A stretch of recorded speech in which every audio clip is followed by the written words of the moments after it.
그리고 15억인데요. 지난 2차 시기에 13억 3천에 한 분이 낙찰을 받아가셨는데 미납했어요. 그리고 유찰이 돼서 지금 7억대에 다시 시작하는 물건입니다. 네, 안녕하세요. 경매모드모 노준석입니다. 오늘은 다가구 물건 하나 같이 살펴볼 건데요. 아직도 다가구, 상가주택, 다세대, 다중주택 이런 거를 구별을 잘 못하시는 분들이 계셔가지고 그 부분에 대해서 조금 더 명쾌하게 정리를 좀 해드리려고 합니다. 다가구를 염두에 두시는 분들의 대부분이 난 다음에 매달 나에게 소득을 가져다 줄 수 있는 부동산, 4층에서 살면서 월세를 받을 수 있는 부동산들을 많이 찾기 때문인데요. 내용 한번 보시죠. 우리나라에서 매년 노후 적정 생활비를 발표를 하는데요. 작년 23년도 기준으로 봤을 때 노후 적정 생활비가 월 369만 원이랍니다. 실제적인 은퇴 나이가 55세예요. 저도 10년이 채 남지 않았습니다. 언제까지 일을 할 거냐? 우리나라는 회사를 그만두고 나서도 연금 제도가 아주 크게 잘 돼 있는 건 아니기 때문에 내가 다른 소득을 만들어야만 살아갈 수가 있어요. 그런데다가 내가 자녀한테 짐이 되고 싶은 사람은 없단 말이에요. 그러다 보니까 매달 소득을 만들 수 있는 걸 찾게 되시고 퇴직금 가지고 뭐 프랜차이즈를 운영을 하시거나 아니면 투자를 하시거나 이런 형태로 되시죠. 지난 23년도에 발표한 내용을 보면 최소 생활비는 251만 원이에요. 적정 생활비는 369만 원인 거예요. 최소 생활비는 그냥 먹고 자고 입고까지만 해결이 되는 거고요. 적정 생활비는 이제 뭐 중간중간에 여행을 간다던가 여가 생활을 좀 한다던가 손주한테 용돈을 준다던가 요 정도까지 할 수 있는 걸로 계산을 한 겁니다. 그러니까 우리는 먹고 입고 자는 데만 251만 원이 필요하고 내가 중간에 뭐 취미도 하고 친구들 만나서 밥도 한 끼 먹고 이러려면 매달 369만 원이 필요하다는 거예요. 그러면 이 369만 원을 내가 매달 소득을 만들어내야 되잖아요. 369만 원을 수익률로 계산하면 대략 4%로 따지면 자산 가치가 11억 정도 되는 부동산을 소유하고 있어야 내가 매달 369만 원의 소득을 얻는 거랑 같은 정도의 자산 소득이 된다. 그러니까 내가 55세 전까지 11억 정도 되는 부동산을 가지고 있어야 돼요. 그래서 지금 다가구 시장이랑 상가주택, 고시원 이런 것들을 엄청 많이 보고 계신 거예요. 특히나 계속 말씀드리지만 경기가 안 좋으면 안 좋을수록 이런 시장들의 니즈는 계속 커져갔죠. 그래서 지금 다가구가 많이 과열되어 있는 시장이기도 합니다. 근데 경매에서는 조금 더 싸게 살 수 있으니까 경매를 들여다보시는 건데요. 경매에 있는 물건을 살 때는 리스크가 있는 부분들이 있으니까 그 부분을 잘 구별하실 줄 알아야 돼요. 그래서 우선 먼저 이 주택의 유형에 대해서 좀 설명을 좀 해드릴게요. 주택에는 단독주택, 공동주택, 뭐 오피스텔, 주상복합 이렇게 네 가지로 나눌 수 있는데요. 우리가 지금 사고자 하는 다가구 건물, 상가주택, 다중주택은 단독주택에 해당됩니다. 여러 세대가 있지만 소유자는 한 명인 거예요. 개별 등기가 안 됩니다. 그리고 공동주택은 개별 등기가 가능한 따로 있는 그런 물건이죠. 대표적으로는 아파트, 그 다음에 빌라 정도가 해당이 되는 겁니다. 다세대하고 다가구를 헷갈려 하시거든요. 겉에서 봤을 때는 모양은 똑같습니다. 근데 내용이 다른 거죠. 연면적이 660제곱미터 이하인 4층 이하의 건물이 해당이 됩니다. 이해되시죠? 근데 다세대 주택은 4개 층 이하의 19가구 이하여야 되고 따로 가구별 등기가 가능한 겁니다. 주택층이 4개 층까지 된다는 거예요.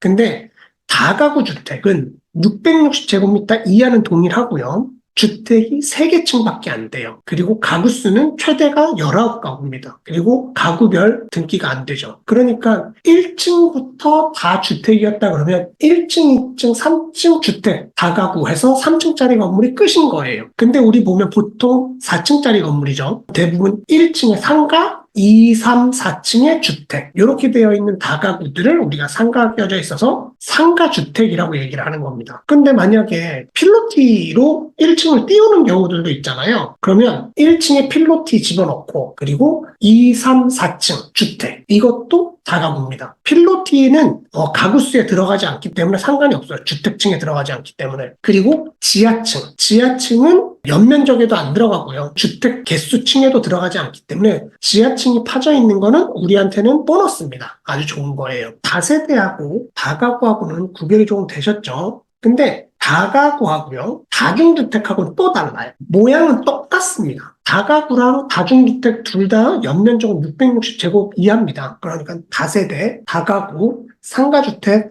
다중주택이 연면적은 다 똑같아요. 연면적 기준은. 그리고 지하층이 보너스인 거는 다 똑같습니다. 자, 근데 다중주택은 주택이 3개층이에요. 다가구와 똑같죠. 다가구와 여기까지는 똑같습니다. 다가구는 총 19가구여야 되잖아요. 근데 다중주택은 가구가 아니고 호라고 얘기를 하는데요. 호실수 제한이 없습니다. 그러니까 16개 호, 20개 호, 21개 호 이렇게 나올 수 있는 거예요. 그리고 다가구랑 똑같이 호실별로 개별 등기가 되지는 않습니다. 똑같은 모양인데 방 개수가 더 많은 거예요. 그 대신 여기는 또 하나의 차별점이 있는데 바로 방 안에 취사시설이 있으면 안 됩니다. 우리가 얘기하는 화구라고 그러죠. 가스레인지, 인덕션 이런 게 있으면 안 돼요. 법적으로. 그래서 다중주택은 호실이 있고 그리고 공용 주방이 따로 있어야 됩니다. 요게 차이점이에요. 다가구하고 다중주택의 또 다른 차이점을 또 얘기해 드릴게요.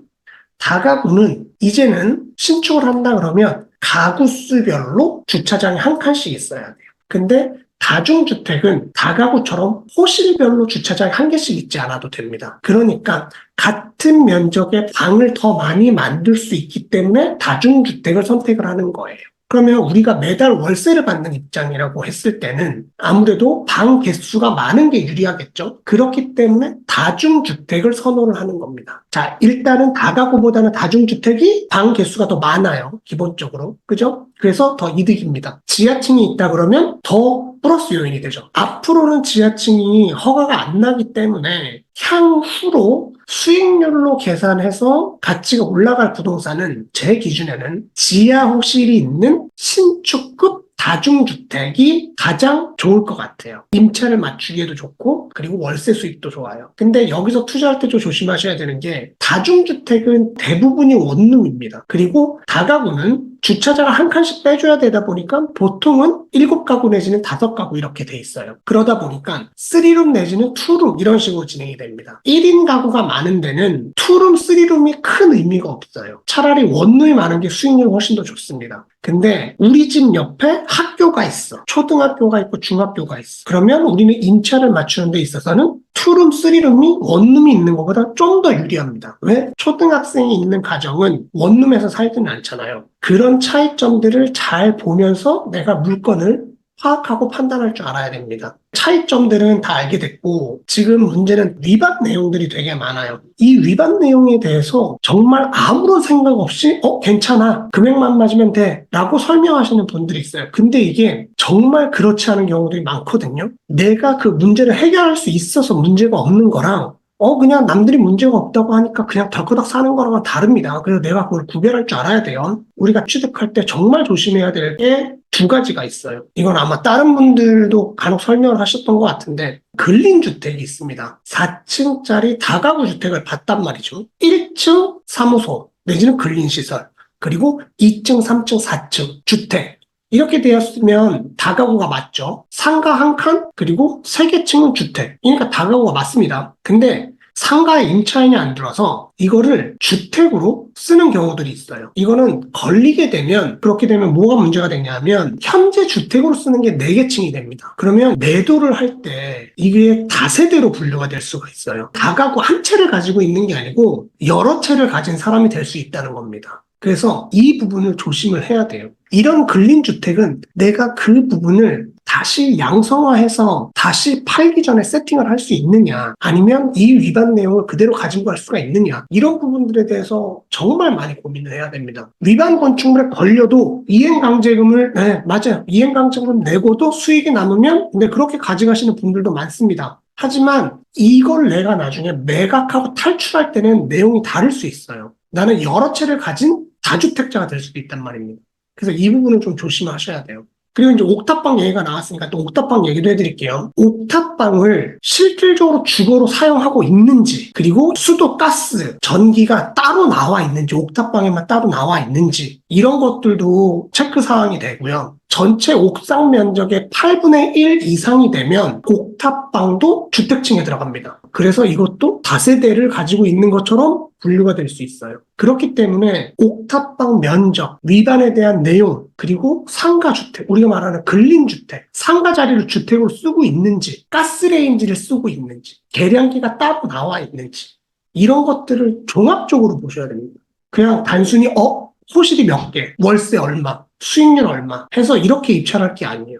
지금 저희 경매 낙찰되는 사건들 보면 의뢰를 해서 이제 낙찰 받아가시는 어르신들이 많단 말이에요. 저희 학원으로도 문이 엄청 많이 와요. 나는 잘 모르겠으니까 니네가 조사해서 낙찰 받아주면 내가 얼마 줄게. 많이 오는데 이렇게 해서 받아가시는 분들이 뒤에 수습하는 비용에 대해서는 크게 고려하지 않고 받아가시는 분들이 많아요. 정말 이런 가격으로 낙찰을 받아가시나 하시는 분들도 많아요. 여기서 이행강제금 얘기가 나왔으니까 위반 건축에 대한 얘기도 좀 해볼게요. 위반 건축은 2019년도 4월 이전에 적발이 됐으면 5번만 내면 추가적으로 이행강제금을 부과하지 않습니다. 근데 벌금을 내지 않을 뿐인 거지 위반 건축이라는 내용은 그대로 꼬리표로 따라갑니다. 노란 딱지 위반 건축이라고 찍혀 있으면 세입자의 전세자금 대출이 나오지 않아요. 뭐 주인의 주택담보대출에도 리스크가 잡히고 하지만 세입자가 전세자금 대출을 받을 수가 없습니다. 올 원룸으로 해서 매달 월세를 받아가는 그런 건물이라 그러면 조금 부담이 덜할 수 있겠지만 내가 투룸, 쓰리룸이 껴져 있는 그런 다가구를 내가 가지고 있는데 위반이 있다? 그러면 전세를 맞추기가 쉽지 않기 때문에 운영하는데 힘든 부분이 있을 수 있습니다. 그래서 위반 건축이 있는 다가구 건물, 다중주택 건물들은 경매가 됐든 뭐 일반 매매가 됐든 정말 면밀히 검토를 해보시고 사야 돼요. 그래서 이 내용에 관련된 게 있어서 경매 사건을 하나 같이 보면서 설명을 해드리도록 할게요. 이거 많은 분들이 보셨을 겁니다. 사건 번호 23타경 65954번이고요. 남양읍에 있는 겁니다. 그리고 15억인데요. 지난 2차 시기에 13억 3천에 한 분이 낙찰을 받아가셨는데 미납했어요. 그리고 유찰이 돼서 지금 7억대에 다시 시작하는 물건입니다. 이거 저도 갔다 왔거든요. 사진에 보시면 2층에만 1, 2, 3, 4, 5 그리고 3층에 1, 2, 3, 4, 5 4층에 1, 5, 2, 5 그러면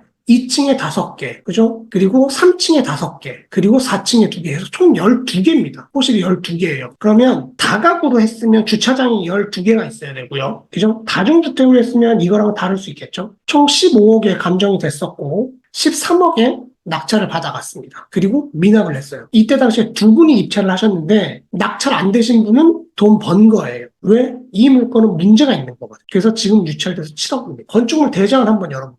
위반 건축물이 찍히지는 않았어요. 근데 보시면 가구 수가 5개예요. 근데 아까 전에 몇 개였죠? 12개랑. 이거는 방을 쪼갰다는 겁니다. 이게 위반이 걸리면 그 나머지 쪼갠 방들을 다 원상복구를 해야 돼요. 물론 원상복구를 하는 비용까지 감안을 하면 문제는 안 됩니다. 우리 다가구 조사하는 리스트가 있어요. 저희 학원에 오시면 이제 리스트가 있는데 저희 영상 보고 계시는 분들에서 조금 설명을 좀 해드리자면 모양은 이렇게 생겼습니다. 요거 캡처하셨다가 쓰셔도 되세요. 건물 외관 상태, 뭐 누수나 크랙이라든지 뭐 타일 탈락이라든지 이런 걸 확인하게 되는 거고요. 이제 뭐 엘리베이터 유무, 그리고 주차 대수, 그리고 옥상의 방수 상태라던가 뭐 누수 유무, 임차인한테 받을 수 있는 월 관리비 뭐 이런 것들도 기재하게 돼 있고 계량기를 확인하는 그런 칸이 있고 인테리어 상태는 신경을 쓰셔야 돼요. 우리가 통 건물을 가지고 가는 이제 나는 건물주가 될 거잖아요. 빌라 한 칸을 낙찰을 받는 거면 그냥 뭐 바깥에서 샷시 보고 그래도 크게 마이너스가 되진 않아요. 왜 한 칸이니까. 근데 우리는 이게 칸수가 여러 개잖아요. 적게는 5칸에서 많게는 19칸까지도 갈 수 있단 말이에요. 다중주택이 20칸이 넘어갈 수도 있어요. 20칸인데 300만 원씩 차이가 나잖아요. 그러면 6천만 원이에요. 그렇기 때문에 무조건 전 호실을 다 내가 열어보겠다라는 마음가짐을 가지고 가셔야 돼요. 이제 보통 다가구는 이렇게 조사를 하게 되고 그 다음에 이제 하나의 시트가 더 있어요. 이 다가구는 우리가 명도 내보내는 절차에 있어서 여러 명이다 보니까 그 임차인에 대해서 우리가 일일이 다 파악을 해야 됩니다. 그냥 소액 임차인이라서 소액 임차 보증금 받고 나갈 거야. 내가 사인 안 해주면 이 사람은 임차 보증금을 못 받으니까 무조건 나가게 될 거야. 이사비 안 줄 거야. 이렇게 생각하실 게 아닌 거예요. 엄밀하게 얘기하면 명도 확인서랑 인감증명서가 없어도 배당이 됩니다. 그렇기 때문에 우리가 그 사람들은 잘 모르니까 우리가 그걸 주무기로 쓰고 있는 것 뿐인 거지 그게 없다고 해서 이 사람들이 받아야 될 돈을 떼끼는 건 아니에요. 그래서 각각 호수별로 임차인은 누구고 대항력은 있는지 없는지 현재 보증금은 얼마고 배당금은 얼마인지 지금 나갔는지 지금 살고 있는지 이런 것들을 한눈에 볼 수 있도록 호실별로 다 정리를 해서 임차인을 만날 때마다 그거 가지고 협상을 하시면 됩니다. 그렇기 때문에 이렇게 표가 있어야 되는 거예요. 오늘은 은퇴한 다음에도 매달 월세 수입을 가지고 가면서 안전하게 노후 준비를 하기 위한 다가구에 대해서 말씀을 좀 드렸는데요. 지금 경매에는 이런 다가구가 엄청 많습니다. 그리고 앞으로 미래 가치가 있는 다가구랑 내가 매달 월세를 꾸준히 받을 수 있는 다가구는 또 구분을 하셔야 돼요. 시세 차익보다는 월세 받는 거에 집중적으로 되어 있는 그런 다가구도 있고요. 지금 월세는 정말 미미하지만 시세 차익을 크게 볼 수 있는 그런 다가구도 있습니다. 그렇기 때문에 공부를 좀 하시는 게 좋아요. 저희가 소수정예를 계속 고집을 하면서 설명을 드리는데 저희 학원에 오시는 분들은 정말 여유 자금을 가지고 오시는 분들도 있지만 정말 전 재산을 들고 오시는 분들도 있어요. 전 재산을 들고 오시는 분들인데 상담을 10분, 15분에서는 이게 해결이 안 됩니다. 정말 날 붙들어 매놓고 3시간, 4시간 설명을 해주고 설득을 하고 같이 고민하고 할 수 있는 학원에 가셔야 돼요. 다른 학원도 물론 성심을 다해서 상담을 해드릴 거지만 저희는 다른 학원보다 인원수를 더 적게 받고 있기 때문에 이렇게 케어가 좀 더 가능하다라는 얘기를 좀 해드리고 싶었어요, 영상에. 긴 영상 시청해주셔서 감사하고요. 저희 6월 달에 임장반이랑 그리고 6월 낙찰반 개강을 했으니까 관심 있으신 분들은 언제든지 연락 주시면 좋겠습니다. 다음 영상에서 만나 뵐게요. 감사합니다.